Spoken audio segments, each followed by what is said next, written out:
Before we get into the festivities, I wanted to warn you that this episode gets into some details that might be triggering. I mean, we're talking about a rich and powerful boomer dude. I can't imagine you're completely bowled over to hear that. Regardless, be aware that this episode mentions topics like domestic violence, murder, sexual assault, and pedophilia. I'm not going to get graphic, but keep it in mind. Welcome to the Playboy Mansion.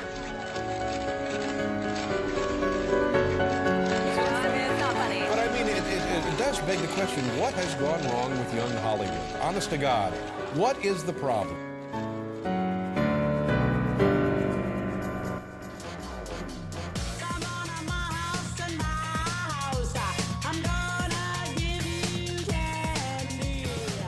Hello and welcome to Season 5 of Do You Remember This, where we look back on all the stories from Hollywood's best, worst decade, the early 2000s, a time in history when America found out that with a trust fund, a sex tape, and a dream, you too could become a star. As always, I'm your host, Dara Lane. Today we'll continue part 2 of part 1, of our series on the girls next door and the history of Playboy. Last week, we left off at the beginning of the 1970s when Hef bought the Playboy Mansion West for $1 million. The 12-bedroom and 21-bathroom Tudor-style mansion was discovered by Hef's girlfriend, Barbie Benton. What happened that year? I bought a little house called Playboy Mansion West. I was actually not looking for a house when I found that one, but when I saw it, I knew it was the perfect house for him. I asked him to fly to LA and take a look at it, and when he saw it, he said it was too small. Wow. Here's the way Hef renovated the property to include a guest house, a game house, movie theater, a gym, commercial kitchen, and offices. Hef was also the only private citizen in LA to finagle himself a zoo license, so his 5-acre yard was home to exotic birds and 3 types of monkeys, including Holly's beloved monkey Coco. Luckily, I have another love in my life, and her name is Coco. She is a spider monkey, and she's sad because her brother died. Coco, come visit me, baby. Oh, I'm gonna go get some grapes, and then you'll come visit me. I kind of think of myself as Coco's mom. She's my baby girl. Oh, Coco. Don't eat and run. Coco is somebody who brings a lot of joy to a lot of people, and I just want her to have a lot of human interaction so she never feels alone. My aunt gave her more insight onto behaviors, what it means when Coco's doing this or that. Oh, hello, baby girl. She's just terribly overweight. One thing that she did tell Holly is when Coco is really in love and thinks of her as one of her own, she'll come over and lift her neck up and put her neck on Holly's neck, and that just means that she has 100% trust in the other person. Would you like to have your hair brushed? I like to be with Coco and to be with animals because it's just nice to totally be in the moment and care about somebody else.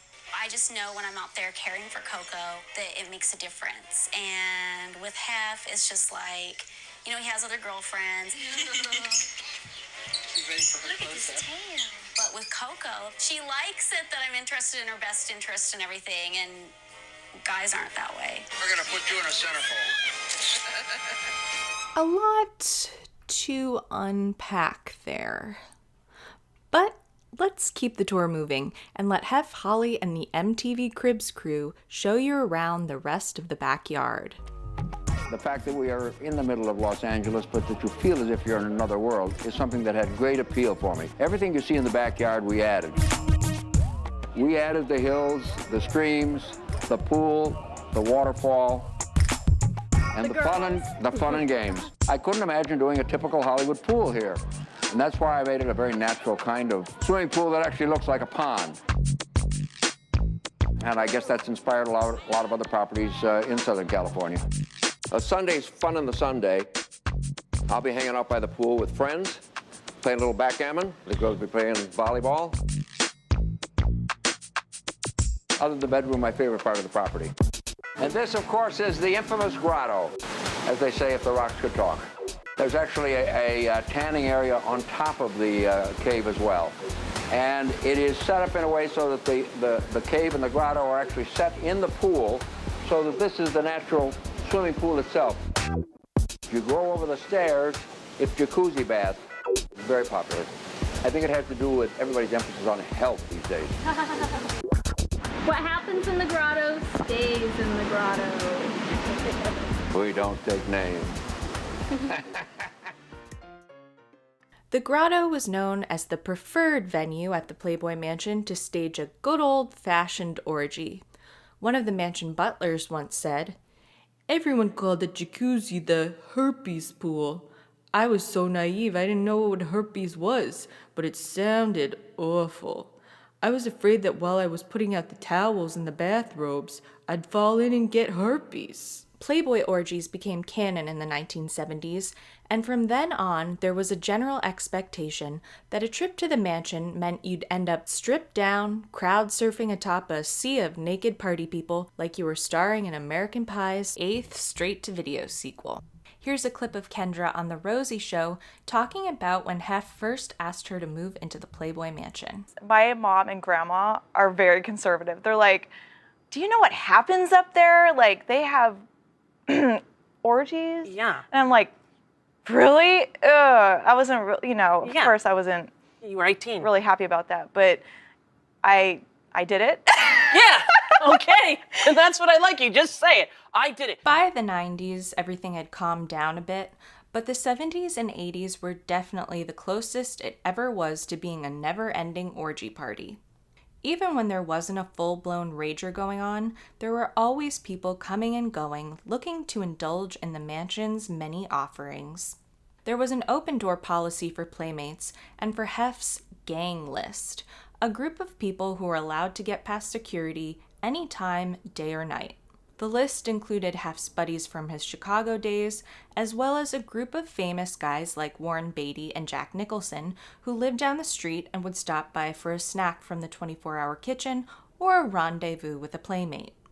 Now, despite the fact that by the early 70s, the Playboy empire had 23 clubs, casinos, and hotels, the Hollywood elite had little respect for him. They saw Hef as an interloper, a star fucker, not really one of them.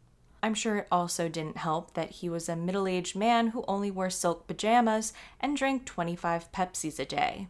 You play the game to the host's face as you're mid-stroll on your way to the orgy in the grotto, but I don't see a world where the second they're on the other side of the mansion gates, Jack doesn't say to Beatty, "What is it with him in that captain's hat?" And then they just talk absolute shit the whole way home. Hef didn't need to care, but he was obsessed with celebrities and what they thought of him. So one way that Hef could potentially prove his legitimacy in Hollywood was if he became a star maker. He'd failed at that thus far, despite having always promoted the idea that Playboy magazine was the first step to fame. As magazine sales started to decline in 1974, it was especially important to earn back some relevancy. Finally, a blonde entered the Playboy universe who could turn it all around. Hugh Hefner invites you to Playboy's roller disco and pajama party.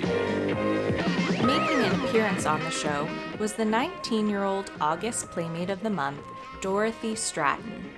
She made a big impression on audiences, and after that, the sweet, naive blonde from Vancouver started getting attention and began booking movie roles. Hef expected her to be his next Marilyn Monroe, a woman that would catapult the magazine back to its former glory of the 50s and 60s. The problem was, Hef wasn't the only one banking on her to bring him some undeserved success. Dorothy came from Canada to Hollywood by way of a man named Paul Schneider, who people referred to as the Jewish pimp. Paul was an abusive hustler who had discovered 17-year-old Dorothy in Vancouver at the Dairy Queen where she worked. Just like Hef, Paul instantly knew that this beautiful high school student could be his meal ticket, so he courted her and then coerced her into taking nude photos to send to Playboy. Just as he suspected, they loved her pictures, and when the magazine flew her out to LA to shoot, Paul came too. Dorothy was quickly invited into the Playboy fold, attending all the parties and events at the mansion.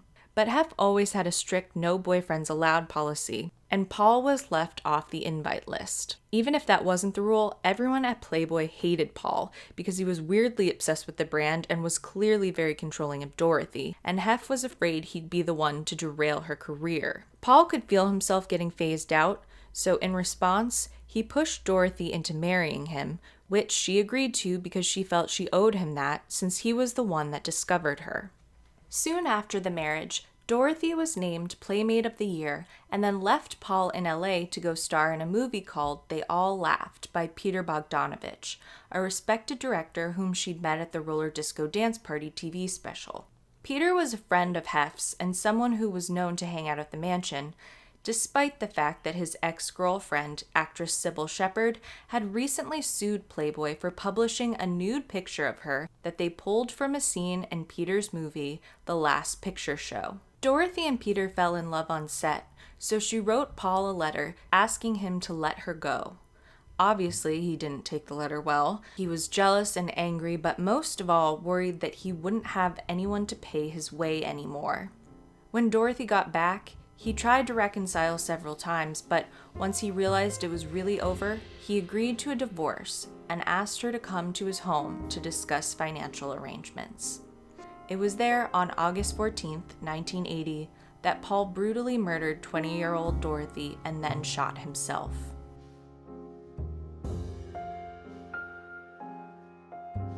This was just the beginning of a major spiral for Playboy. When Hef found out about Dorothy, he called Peter to break the news.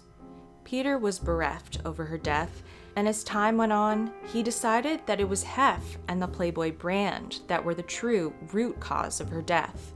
He published a book in 1984 called Killing of the Unicorn, which was part love letter to Dorothy and part manifesto railing against Hef, Playboy, and everything they represent. He wrote that in his time at the mansion, he, quote, came to realize that the men of Playboy pursued women only for sex and rarely even had conversations with them. His overall point of the book being that Hef created and espoused a culture at the mansion and in his magazines that trivialized women and taught men that they were there for their pleasure and possession. No one ascribed to that idea more than the man who killed Dorothy.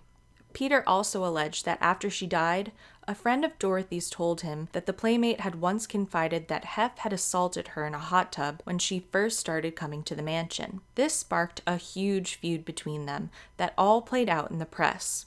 To Hef, there was no bigger blow than one to his carefully crafted persona as the ultimate Playboy. Playboys don't have to take it because the women are lining up to offer it. In an interview with Rolling Stone, Hef was asked point blank if he was ever naked in the jacuzzi with Dorothy, to which he replies, "That's true. It was in the early morning, and I'll tell you very frankly, I don't remember a whole lot about it. It's not unusual. It would not be the kind of thing that one would think about, except for what happened later."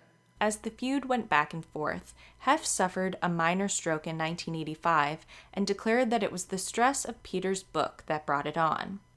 Nothing to do with the 25 Pepsis or the pipe he sucked on all day and night. His daughter Christy, who had taken over the Playboy empire in 1982, begged him to drop it, but instead he called a press conference that would escalate things even further. He announced to the crowd of reporters that he had it on good authority that soon after Dorothy's death, Peter seduced her then 13-year-old sister as a, quote, pathological replacement.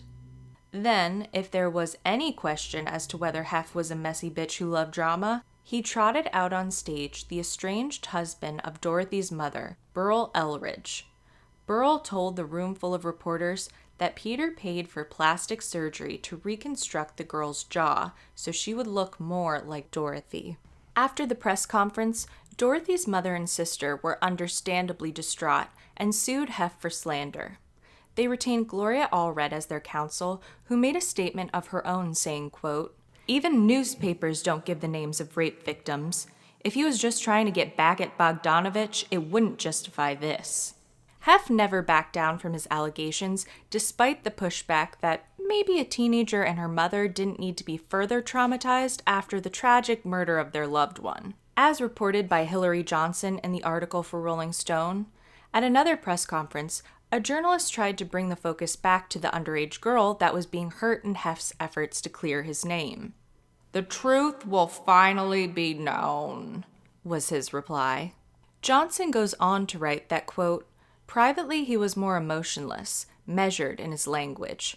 Once, his voice booming, he said, 'The victim in this story is not some 16-year-old girl. The victim turns out to be the publisher of Playboy magazine.'" A few months into an investigation and after several witness depositions, the lawsuit against Hef was suddenly and quietly dropped.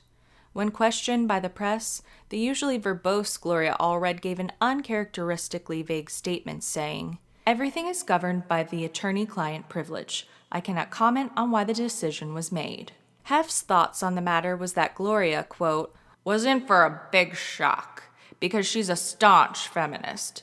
She had been appearing on television with Bogdanovich thinking she had a women's rights guy on her hands.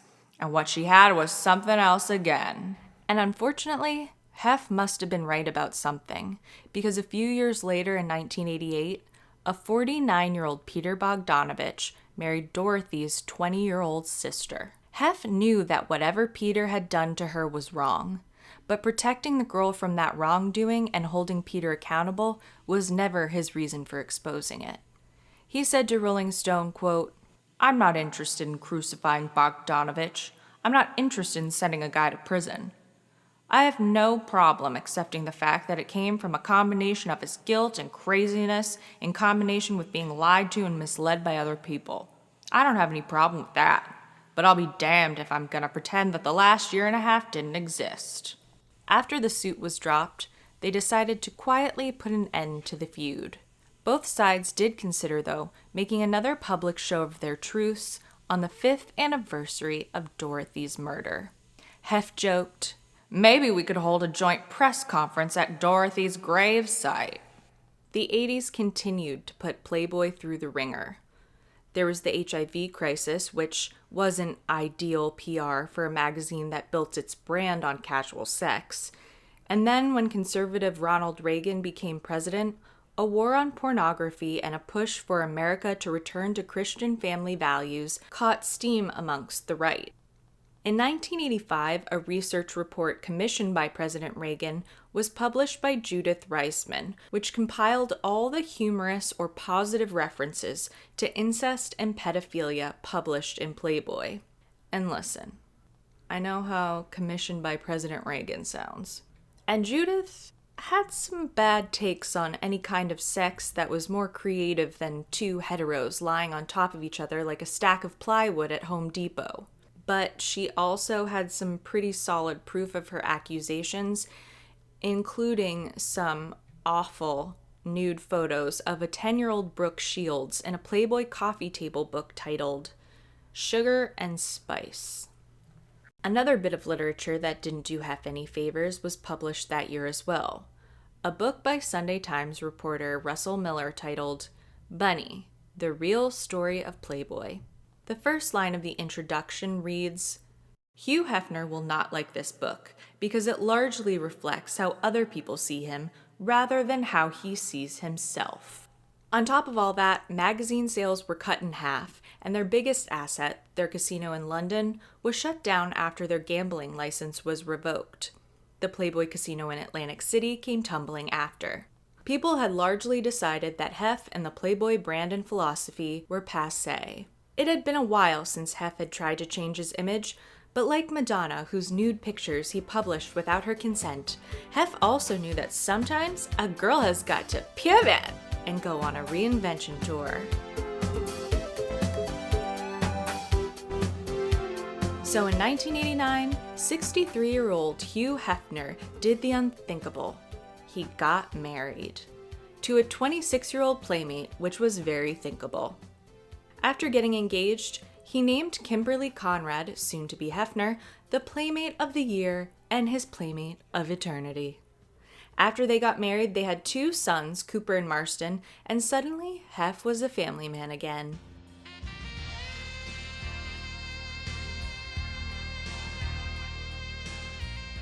The Playboy Mansion has become a home, not for a playboy and his playmates, but for a husband and his family.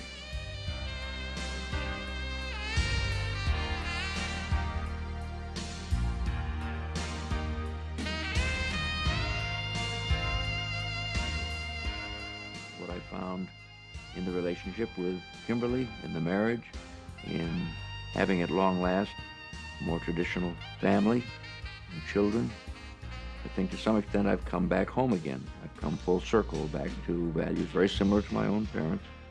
But I don't think that I could have gotten there without having taken that other trip. Because that other trip was not only a quite remarkable adventure, it also, I think, was necessary to really find myself and make some sense of it all. That was a clip from the ending of the propaganda film / Hugh Hefner documentary, Once Upon a Time. There are many, many documentaries about Hef with Hef's participation, but this one in particular was produced by Mark Frost, who created Twin Peaks with David Lynch. So now that Hef was a daddy again, he tried to get healthy so he might avoid another stroke. He switched from regular Pepsi to caffeine-free diet and swapped out the tobacco from his signature pipe with liquid soap so he could blow little bubbles with it, or so I choose to imagine. Parties got smaller and less frequent, which pissed off the sycophants who were looking to get their rocks off. When playmates sat by the pool, they now kept their bathing suit tops on. People perceived that Kimberly was a 26-year-old blonde tyrant who ran a ship as tight as her ass. However, when Kimberly eventually left Hef, she didn't see herself as the one in control. In a Washington Post article from 1999, she said, "He was extremely possessive and protective. Protective, I love. A little possessive, I like. And very controlling. He was very controlling. She draws a breath, as if unsure if she should continue. Not controlling in a bad way, it was just a little bit much." Kimberly moved out with the boys to the house next door, and for the first time in decades, Hef was all alone in his big, round bed.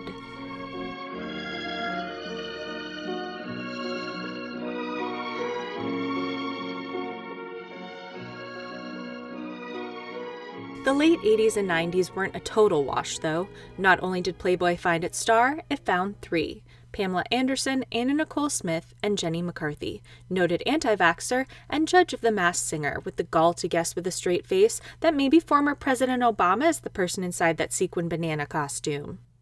Pamela was first put on the cover in 1989 and ended up on the sitcom Home Improvement and then Baywatch. Pamela always had a close relationship with Hef and held the title for the most appearances on Playboy's cover. So Hugh Hefner was a little bit of a mentor to you. Yes.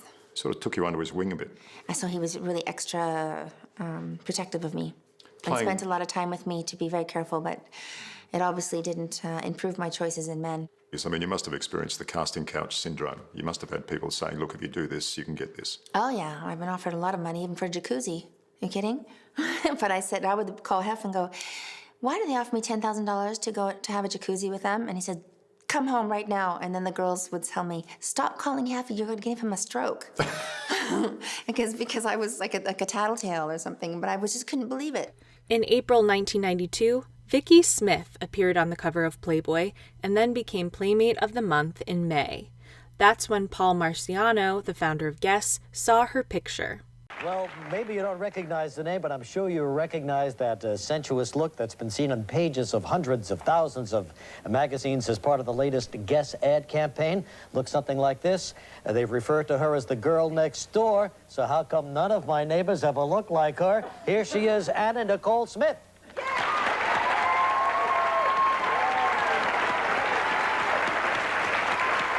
how are you? I'm Regis. Mrs. Kathy Lee. Nice to meet you. Have a seat right here, Anna. What a year you've had. Oh, yeah. Looks like a Guess shirt to me. Yeah, jeans and all. So, you mean, was it Mr. Marciano who called you after he saw the Playboy cover? He called Marilyn Grabowski, which is a personal friend of mine that I met at Playboy. And she called me and explained to me who Paul was. Yeah. and what Guess was. And then I caught him, and that's how it started. That's how the whole Well, they thing made started. a real change, though, from the Claudia Schiffer look, which was the original Guess model, I guess, maybe not the original, but the last one, to you. Do you feel there are a lot more women in the world that look like you than look like Claudia? Definitely. I think a lot of women can relate to my size. I also read that you were really never blossomed, as they say, until after the junior prom. No, until after I had my son. Then I went way out. Big difference from the junior prom. That's what it says in the Playboy article, right? They have so many different stories. Oh, No one's getting anything right. I'm on TV now, I'm going to tell y'all. Tell Let's us the hear truth. it, babe. Yeah. 'Cause I want to know when you blossom, so there's hope for all of us. Okay, I was straight as a board. Yeah. When I was growing up, I was flat-chested. Oh. Nothing compared to this. There isn't much compared to that.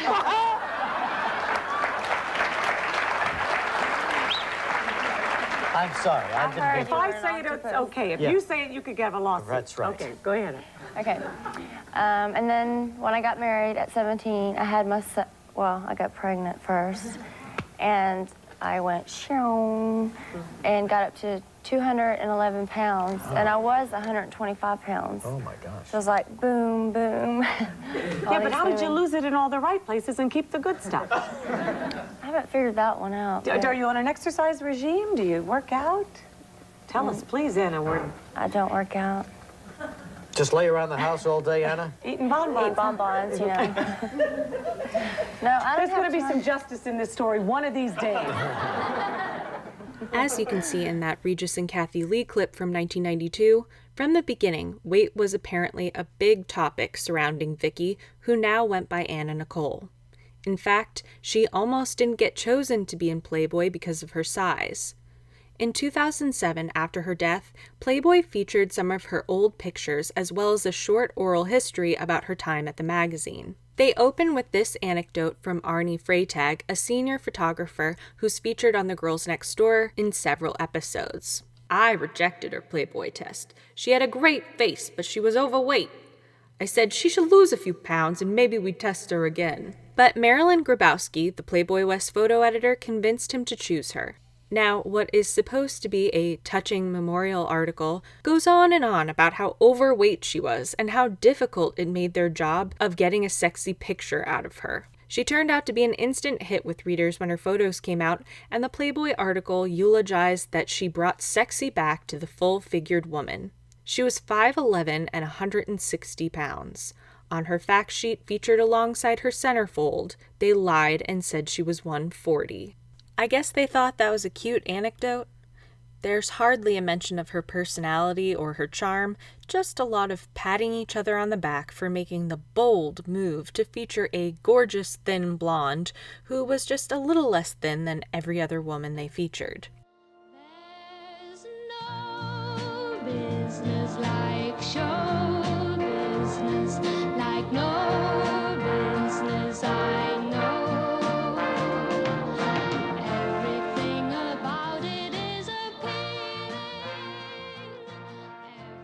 These successes didn't do much to make Playboy relevant again, though. Instead, it would take 3 other girls to successfully bring Hef into the 21st century. In 1999, when Hef and Kim separated, he was dreading re-emerging onto the dating scene as a 73-year-old after a friend told him that at nightclubs, the women look right through you. But the few remaining hangers-on convinced him not to give up on love with 20-year-olds. What he realized was that 10 years later, the next generation had an interest in the Playboy brand in the same way that Gen Z now has an interest in the early 2000s. With the change in my domestic status, it is party time once again, and the mansion is again a magnet for celebrities, young and old. It is fascinating for me, having been off the scene for the better part of 10 years, to discover how many people, including young people, men and women, boys and girls, were waiting for me to come out and play. And that's very satisfying. And obviously interconnected in some way to the fact that Playboy and everything that we're doing is so hot again. I mean, the company is going like never before. And I think that's connected in some curious way to the fact that I'm out and about again. This is a good time to be alive. I'm looking forward to the new millennium with great satisfaction. Hef started going out to clubs every week where he met Brandy Roderick. You might remember Brandy from her time on The Apprentice in 2009 and this infamous and disgusting clip involving her, Bret Michaels, and Donald Trump. Know when he came in. Let me say this. Sure. Brandy came in here, she got down on her knees and said, I passionately want to do this. I, at this point, am the team chooser, not the team leader yet. Excuse me, you dropped to your knees. Yes. And begged to do this. And I said, I'm looking around the room, and we had even LaToya, who sat beside me, thought maybe Brandy was right. Must be a pretty picture you Little dropped into John your and knees. Dennis thought I should be. Omarosa said me. Some other people said you. And in the end of it, I said... Brandy quickly moved into the mansion as Hef's girlfriend. Then, Hef met Sandy and Mandy Bentley. Here's the three of them on The Daily Show with Jon Stewart in 1999. I met them originally at a dance club called the Garden of Eden. I'm sure it was. Appropriately enough. Yeah.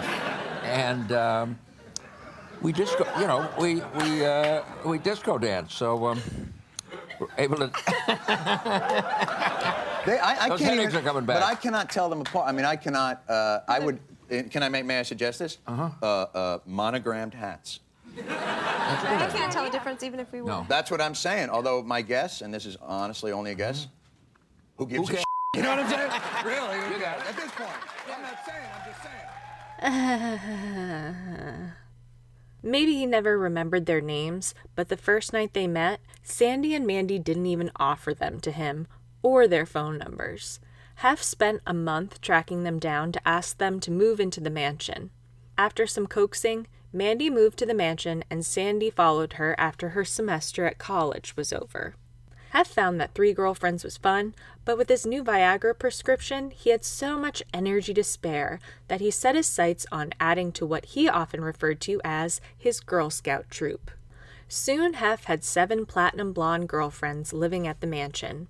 2 nights a week, they'd go out to clubs and the press went wild over seeing the octogenarian and his so-called harem. It appeared that Hef was back, baby. 7 girlfriends became his signature, so as women moved out, new ones would be rotated in. He'd meet these new girls at clubs or at mansion parties, which were now coveted invites again. The Sunday afternoon pool days at the mansion, dubbed Fun in the Sun, were a prime time to scout for new scouts, like when Hef met girlfriend Tiffany. I mean, is that a real thrilling thing when Hef picks you up? I was shocked. Yeah, it's kind of more like a shocking thing because you don't think that with all the girls around, he picks you out of. Because when Hef picks you, it's a sign of like that you're the most beautiful at the ball. Yeah. It feels that way. Is it? Yeah. Yeah, he just jumped on top of me. I was in my swimsuit, I was laying out at the pool, and of course I'd been formally introduced to him, but that was brief.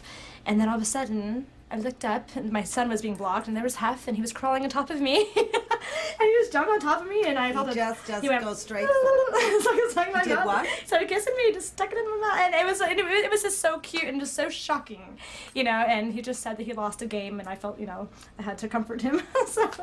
So we kissed, we made out right there at the pool, and hit it off after that, and so after that he just said, Is it a turn on to have him? Is it a turn on to have him want you? Yeah. Oh, sure. Yeah. Oh, good. Again, a lot to unpack. But instead, we'll move on to the year 2000, when Hef met another young woman who was a fixture at these Sunday pool parties. The 21-year-old Hooters waitress had no idea what the future had in store for her. Hey, baby. Hey, I'm Holly. I'm originally from Alaska, and I live now at the Playboy Mansion. I'm Hef's #1 girlfriend. In part 2 of this series, we'll talk about Holly, her move into the mansion, ascension to #1 girlfriend, and the introduction of Bridget and Kendra. Do You Remember This is researched, written, narrated, and edited by me, Dara Lane. If you weren't already, please subscribe on iTunes or Spotify and leave a rating and review. You can follow updates on the pod on Instagram and Twitter, stream our early 2000s Spotify and Apple Music playlists, and download some Lay Do inspired coloring book pages. You'll find those links on the show's Instagram. And please, if you like the podcast, share it, tell your friends. It's true what they say. It takes a village to make me famous. If you have any questions, comments, or show suggestions, please email latedoyourememberthis@gmail.com. So, you're invited to come back next week. We've got a table, and I've put you on the list for Late Do You Remember This.